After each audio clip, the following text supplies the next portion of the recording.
Next week will mark 75 years since hundreds of soldiers, including some from South Boston, stormed the beaches of Normandy on D-Day.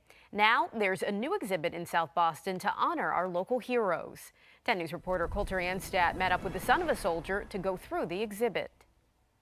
He was attached to the 29th Infantry Division. For Bill Sneed Jr., seeing the D-Day exhibit at the South Boston Museum of Fine Arts and History is humbling. It's absolutely amazing what they have done here with this exhibit. The exhibit features World War II items, including guns, helmets, and an authentic Nazi flag.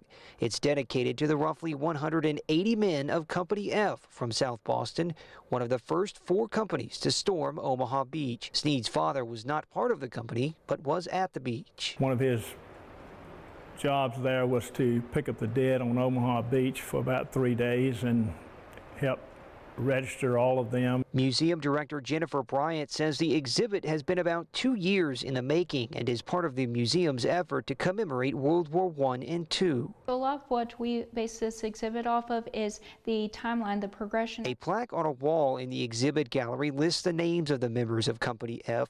The names of the 29 who died are in yellow. Putting the exhibit together was sobering for Bryant. They were sons, they were brothers, they were people that went to school with local residents, people that the community just ended up and forget within a day. They had deep connections to the area. Going this way, what young people should take away from this is just to never forget